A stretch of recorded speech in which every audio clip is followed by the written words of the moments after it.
Okay, today we're going to talk about the updated Goodman Defrost control board. We're going to talk about the defrost position where this thing's going to send power out to those heat strips to eliminate cold blow. It's going to power that reversing valve and drop out that condenser fan motor. We're also going to talk about the pressure switches and how the sequence is on this board. What pressure switch is getting 24 volts from the thermostat and which one is getting 24 volts from the board, and why it's important for this particular board at all times to have 24 volts year round on the R, and common has to be present at all times. So we're going to talk about that in this video. Stay tuned.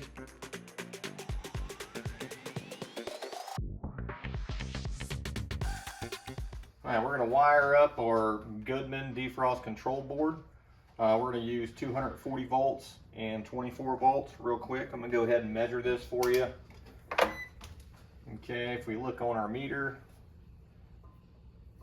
we have 27.7 volts. Okay, between L1 and L2, we have 239.8 volts, basically 240. There's nothing between T1 and T2 because we haven't wired anything up. Basically, we have a light bulb.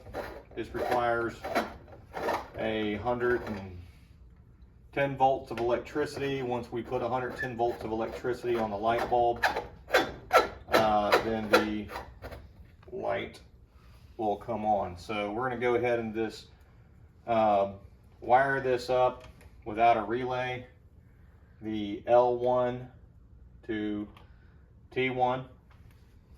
We're going to come over here. I'm trying to color code this for my own safety since we just demonstrated that there is live voltage.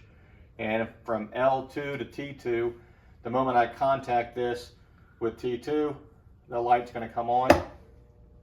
And so all we're going to do is we're just going to break this through a relay. I'm going to choose to go through this 2-pole contactor here. So if I wanted to do that, I'm going to come up from L1 to the bottom, and then I'm going to come from the top up to T1. And of course, purpose of this video is not to I'm going to go ahead and move that back over here just to color code this, excuse me. The purpose of this video is not to really show you how we can wire a contactor. It's to utilize this contactor on the defrost board, but if anybody's watching this, I don't want them to have a million questions, so I'm just going to simplify this by just making all the connections first. Looks like that might, my alligator clip's a little compromised there. Okay. All right, so now we have the contactor wired up just on the high voltage side. If I push the contactor in, then we have light. So now we need to run the low voltage over to our control board. So we're going to go ahead and do that. And how we do that is I'm going to go ahead and use green and yellow, not that it matters the color. We're going to come over and connect the side of the contactor over here to common on the board.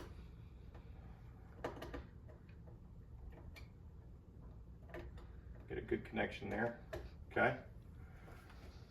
And then we're going to come over here to the side of the contactor. And I'm going to go ahead and bring the camera over here so we can look and see where I'm connecting this at. And I'm starting the video this way because it says CNT. I know it's upside down, but this is where we want to connect to. Okay, so I'm going to leave that connected. So my contactor is wired up, even though the rest of my board is not wired up. And I'm not going to wire every terminal on this board. All I need to do is just demonstrate what it's going to take to bring this contactor on. We're going to come out of the board with 24 volts because our defrost control board is a load. So we're going to come over here and you have DFT, you have R-DFT, and then we have R. So I'm going to take R and run it up, and I'm going to take common over here. Doesn't matter which common. I'm going to use this common over here, over to common up here, and that will take care of our load for the defrost control board. We're going to come over here, and then we're going to come over here,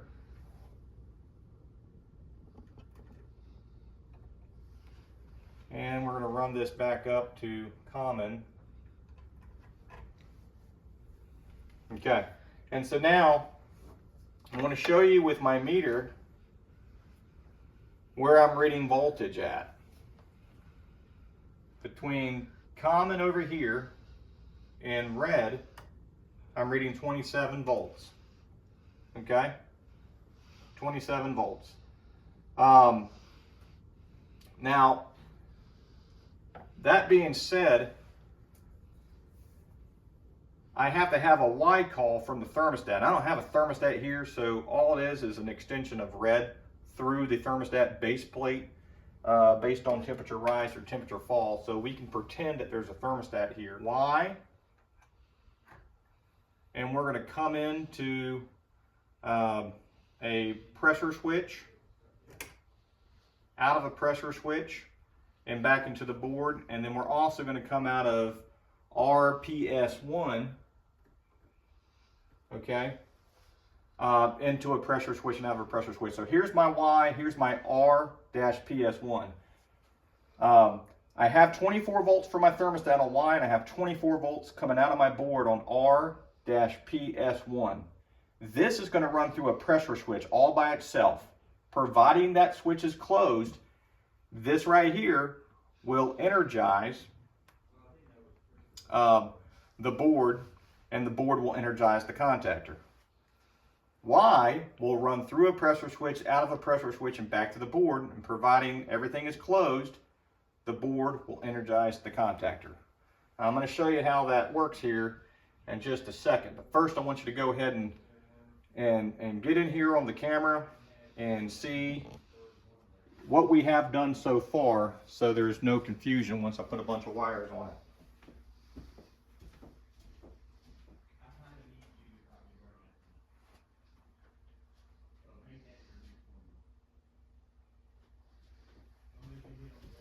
Okay,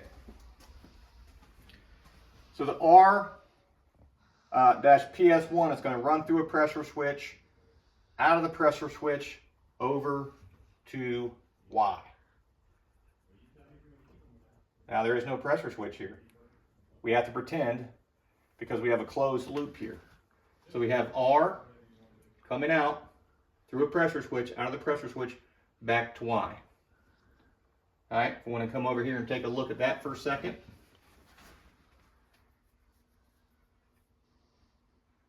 Okay, now we'll come over here. The Y call from the thermostat will go through the pressure switch, out of the pressure switch, over to PS2. And if you notice, we have a call coming out of the CNT over to our contactor, and now our compressor can come on. Now, if there is a power interruption, the power interruption can be in 3 different locations, and we're going to talk about this when we get in front of the smart board. I can lose red going to my defrost board. I can lose Y from the thermostat. I can have a pressure switch open, which can be high or low. It doesn't matter. Now, if this board loses it on the high side, okay, it's going to know about it because it's going to lose it on Y back in. If it loses it on the low side, for example, doesn't matter which way you have it hooked up, then it's going to lose it on the PS2 side. And then either way, it's going to interrupt power on CNT. So let's just say that you had an event where your low pressure was closed, your high pressure switch was closed, you're getting the Y call, everything's good to go, and all of a sudden you just lose 24 volts on the board. The first two things I hooked up to that board was common and red. Remember, we're still getting the Y call. Look at that.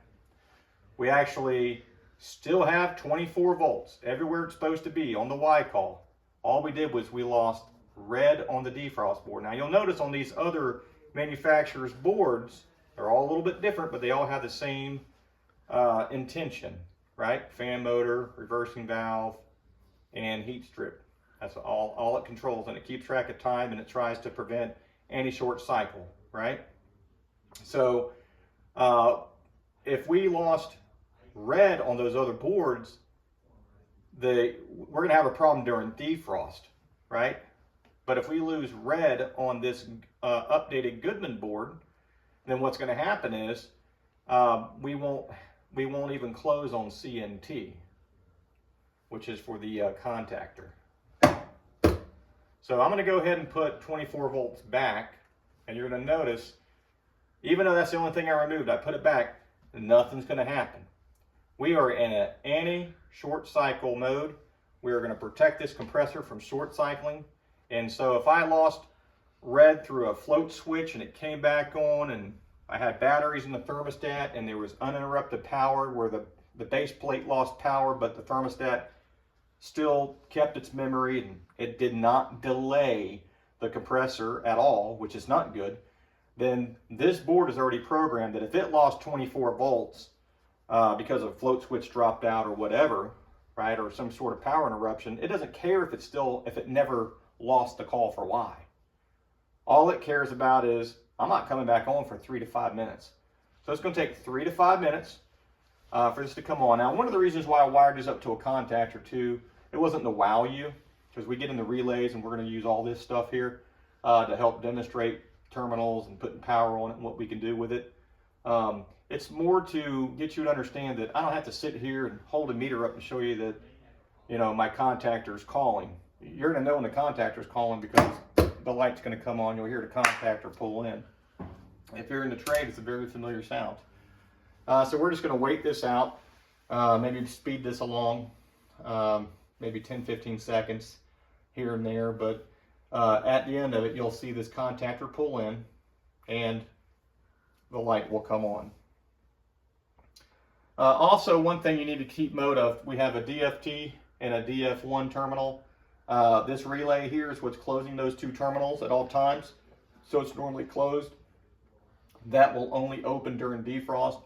You know, I'm not going to sit here and wire up O and W and R and DFT and DFT1 and DF1, because by the time we're done, it's going to be very confusing to look at. It's already hard enough to teach, in my opinion, this way versus the board, just because it looks very confusing already. You know, this is worse than a bunch of lines on my my smart board.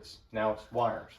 But I do want you to leave a comment where I can read and see if you like this style of teaching, and I can switch it up a little bit if it helps you, and I'll try to home in on you know, certain applications utilizing actual voltage in a light bulb. There's other things I can hook up to, like a motor. I try not to get crazy and actually run air conditioners, just because I'm standing in front of a box with a bunch of wires, and at the end of the day, I don't know how you're going to be able to see through me or see around me and see what I'm looking at. It's going to be two different perspectives. My style of teaching typically is the smart board. As you can see, that was a long 3 minutes. And one of the things I want to point out there is it is extremely easy to misdiagnose this board if you're not patient. Now, I don't have to sit here with my meter and demonstrate that there's 24 volts between CNT and common, although there is. However, if you lose voltage between CNT and common, and then where you should be looking for power is, I have power on PS2. The PS2 terminal needs 24 volts for this board to bring that contactor in.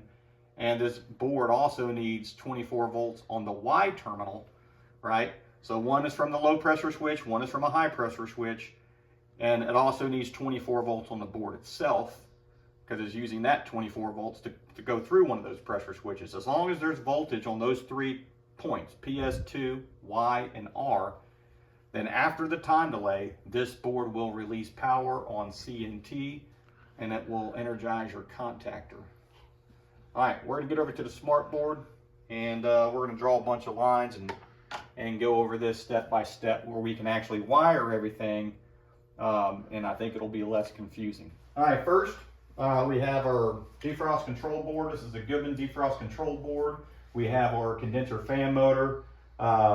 We have a set of heat strips over here. You'll notice I have a couple of pressure switches. One can be low, one can be high. We have our compressor contactor. We have our reversing valve.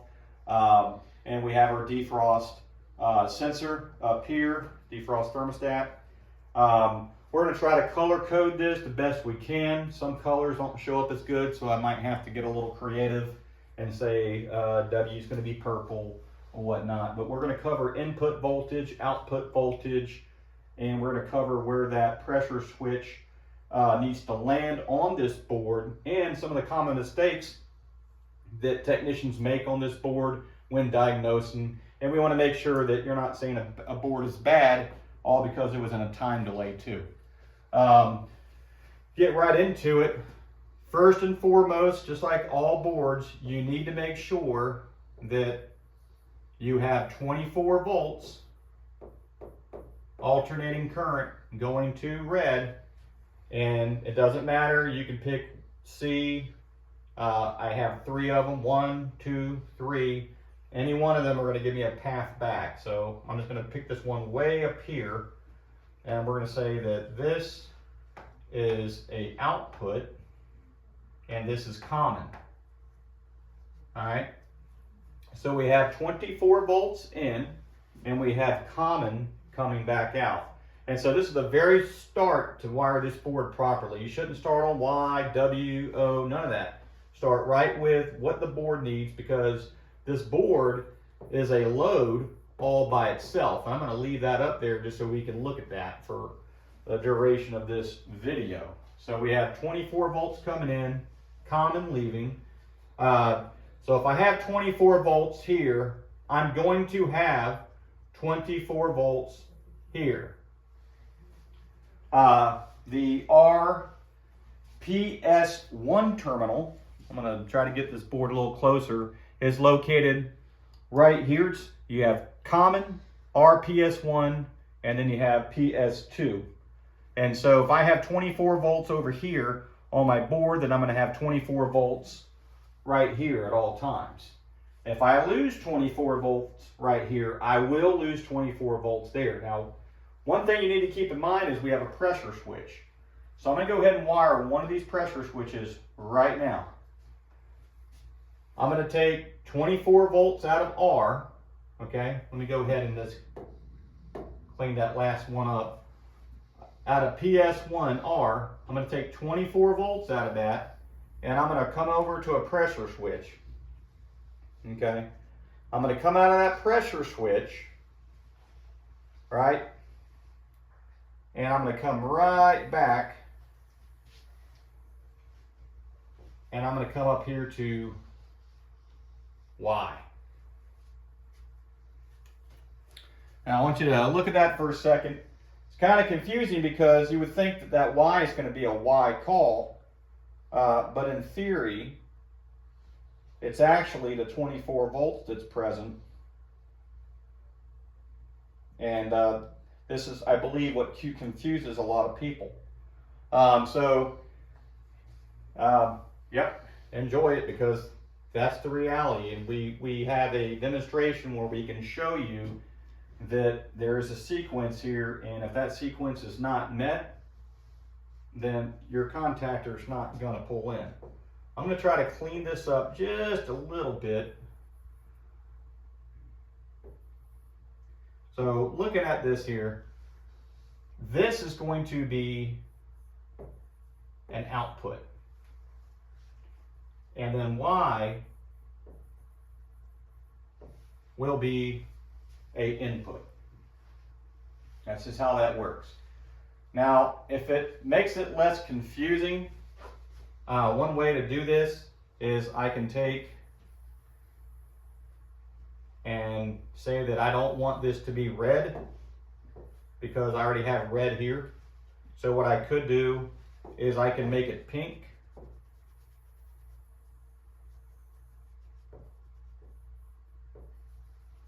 Either way, colors don't mean anything. Just kind of helps us get through the job a little bit quicker.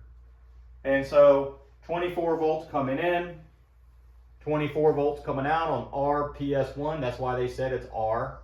Kind of helps you there. And as long as this switch is closed, we're going to come back and we'll have 24 volts here. Now the contactor still can't pull in.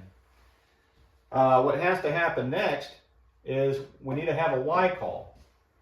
So we're going to say that Y call is going to come from the thermostat going to the pressure switch. And so we'll say that that would be our input at my pressure switch from Y, and then out of the pressure switch, we're going to come over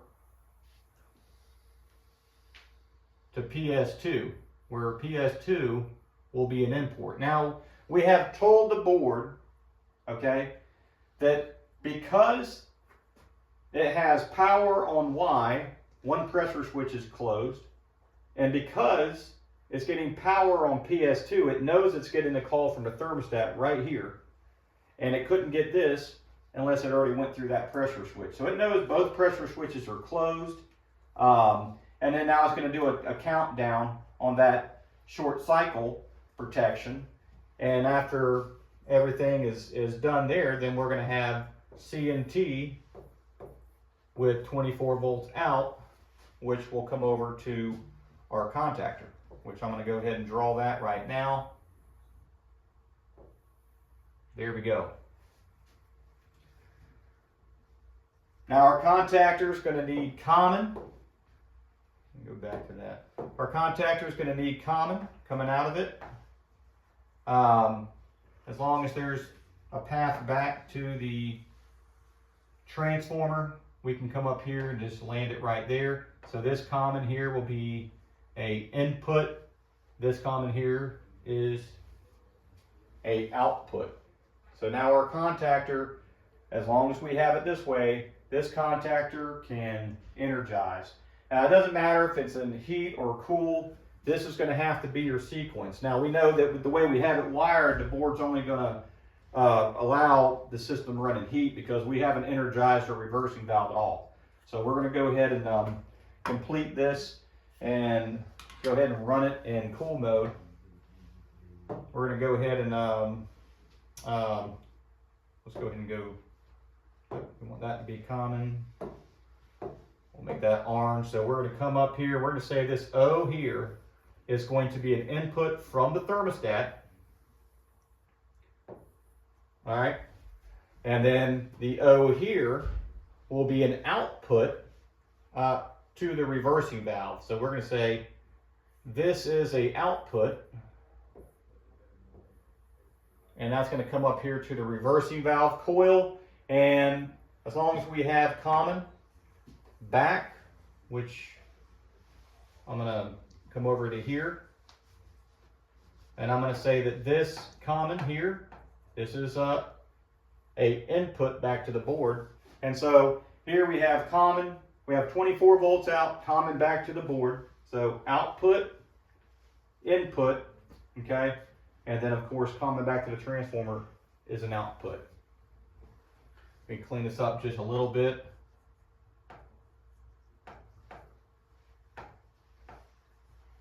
All right, there we go. So now we're looking at the W terminal, the R DFT, and the DFT. So let's go ahead and go with the R and DFT. If there's 24 volts here, just like I said, if there's 24 volts here, there's always 24 volts here on R. So if you see R, PS1, well, that means there's always 24 volts there if there's 24 volts on R. If you see R-DFT, then that means there's always 24 volts here. There's always 24 volts on both of those, as long as I have power here. Which is why that contactor drops out if I lose power here, because I'm going to lose it here, I'll lose it through my pressure switch, and I'll have nothing coming back to here. Let's go ahead and clean that up. Alright, so there's power here, so there's always power right here. Right? So our DFT is a output, and that's an output up to, how do I draw this without getting even more confusing? I'm going to come over here, take the long way. I'm going to come up here to my sensor. The sensor is normally in the open position. Closes on temperature fall. And then we're going to run 24 volts back over to the DFT, which will be a input to the board.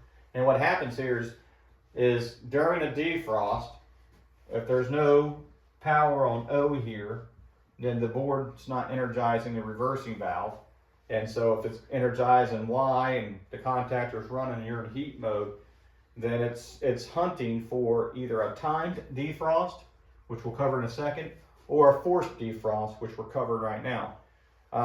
It's going to take this sensor to close over here. This sensor is what I'm talking about, to close and allow 24 volts. And it looks like all we did was jump it. And same thing is I can just put a jumper here and a jumper here, and the board's going to think that the sensor is closed. All right, so coming over here, we have a W terminal. We have our heat strips, and I'm going to use purple. This is going to be a output because during defrost, the board tells the heat strips to come on. So I'm going to come over this way, and we'll say W. We're going to say W2.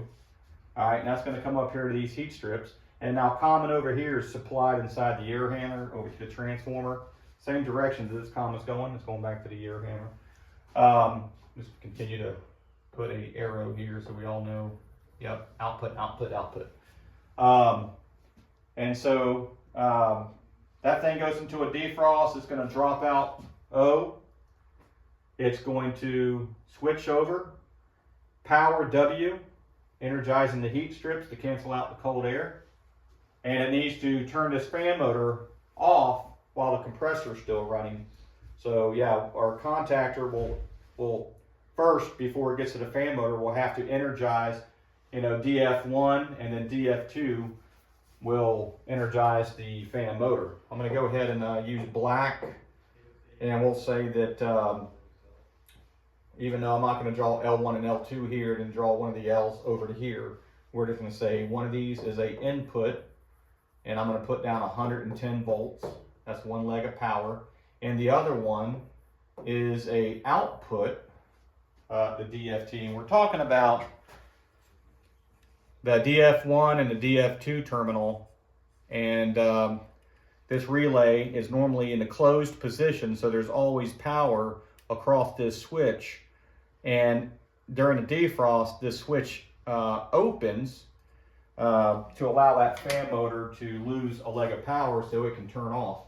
And so basically this would come all the way over, and that will be power going to the condenser fan motor. All right, so we have 30, 60, or 90.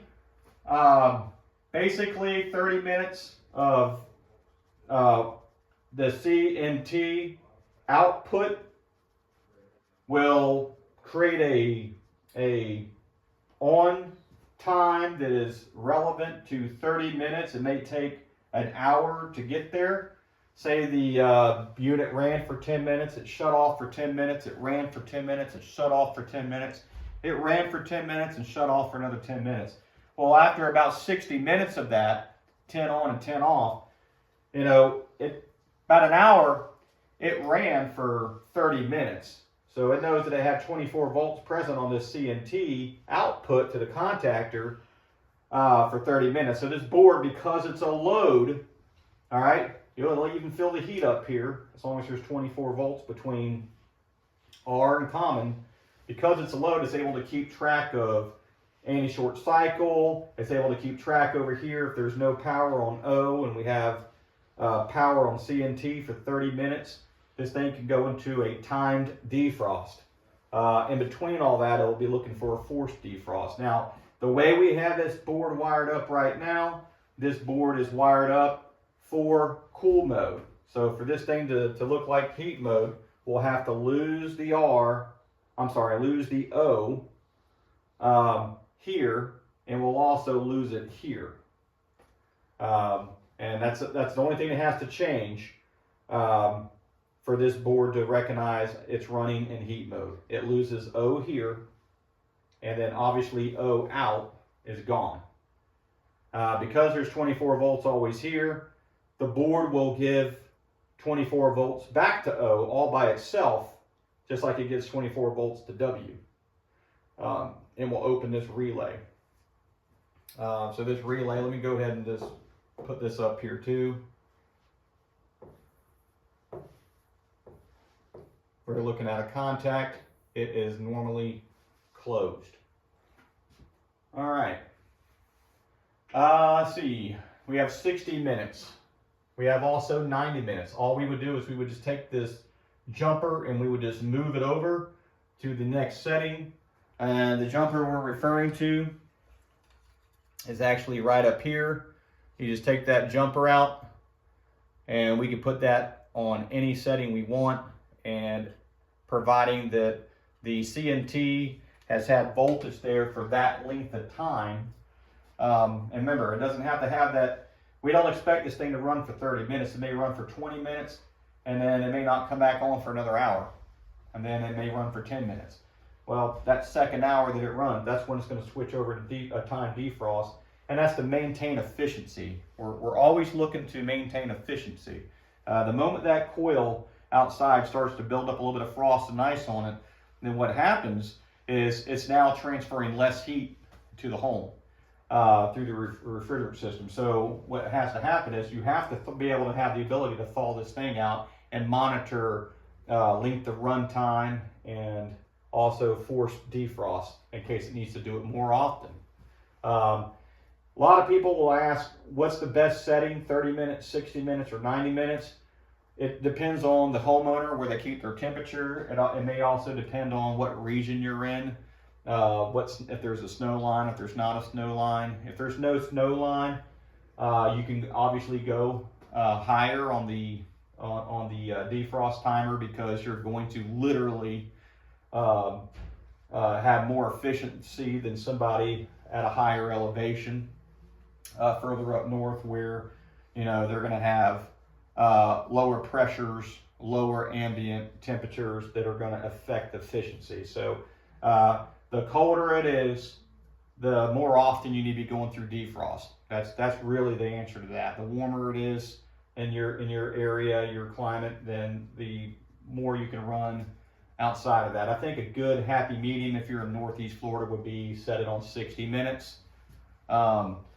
A lot of people think that these heat pumps don't do very well when it gets really cold outside. They do very well until it gets really cold outside. What's going to happen after that is going to go into a defrost more often, and it's going to energize W2 more often, either from the thermostat or from the board during defrost.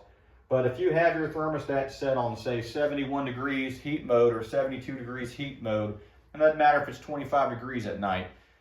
If you're not 72 degrees in your house, when you wake up in the morning, you need to make a service call, because there is something going on with that. So if you're a technician, don't tell your customers that heat pumps aren't that reliable, and that's not the case. And not if you're in Florida, and not if you're somewhere where that mechanical contractor has already spec'd out a heat pump to be in that home. If you get into extreme temperatures for a longer period of time, typically you'll see other types of heating appliances like gas furnace, oil furnaces, kerosene heaters. You'll see a lot of electric furnaces, propane furnaces, things like that. But when we're dealing with our region, South Georgia, Florida, we see a lot of heat pumps. So you want to make sure that you get as much knowledge in as possible on these, and also have patience and understand the sequence of operations, as well as the fact that there is time delays here, so you don't go misdiagnosing these things. Definitely don't want to bypass anything. You bypass one thing here, you're not going to be working properly. Now, out of the Linux and out of the carrier and out of the other board that we built ourselves, that we showed you on the smart board, just step by step, that was a longer approach to the anatomy of this thing. Every time I throw one up there, there's something I like about it. They're all going to do the same thing, but they're all going to be unique in that same way. I like the way they did this. I have a high respect to it. They made sure that 24 volts was there at all times, or it won't work for cool or heat. They took that into account. We lose 24 volts and we're in cool mode. We're going to lose it here on PS1. We lose it on PS1. Guess what? You can't get a Y call. Even if I got a Y call here, going through the pressure switch, I got it on PS2. It won't provide it on CNT unless there's 24 volts here. So this board has to recognize 24 volts on Y and 24 volts on PS2 before it receives any power on CNT to go out to the contactor. So it looks like they're trying to really cover their bases as a manufacturer. And again, don't try to understand that sequence and shortcut anything either. You want to make sure that everything here is done to the manufacturer's specifications, especially if things are under warranty. The last thing you want to do is bypass something and leave it that way, and at the end of the day, the guys with the capes on their back that are riding around like heroes, all of a sudden they don't look so good when something breaks, and they could have prevented that. So if this board is down, replace it, put another one just like it in there. Even though the heat strips don't care what kind of board it is, the fan motor doesn't care about what type of relays opening and closing. The sensor technically doesn't care. The reversing valve's not going to care what's given it 24 volts or not. The pressure switches aren't going to care, what you're sending through there, whether it's 10 volts, 24 volts, or whatever. And the contactor doesn't care what's given it 24 volts. So your input and output doesn't really matter what board it's coming from per condenser. It doesn't matter. But we're also not saying take a carrier defrost control board and put it in an Amana or a Goodman or a Daikin. We're saying that you should take that board and put it back there. All the holes line up, all the plugs line up. Everything's done the way the manufacturer wants, not to mention if it's fairly new equipment, it's got a 10-year warranty on it if it was registered, and that's all very important to the consumer. And that's who we're here to protect, is their comfort and their needs. I hope this video helps out. Like our channel, subscribe to our channel. We're going to be constantly feeding more videos on our channel. We try to put everything in season. On top of that, our technicians here at Ideal Conditions, we know not everybody can make it into training. There's too many of us. Room won't even allow everybody to be here at one time if we wanted it. However, we are happy that we can get 10 guys in here or 15 guys in here at a time sometimes. So, and then if you like our company and you like to be a part of it, we start everybody out in the maintenance department, and then we test their knowledge. And as long as I've trained them or we've trained them and they're able to get to that next step, we promote from within. So anybody that's a service technician here, they weren't hired as a service technician already. They had to come up through the ranks. This way our customers can get exactly what we know the individual needs to know when he's at their house. We owe that to these customers, and we appreciate their business. If you are a customer and you're watching this, thank you. We wouldn't be here if it wasn't for you. And if you're not a part of our company and you're watching our channel, we really appreciate this, and I hope this video helps you out. Thanks.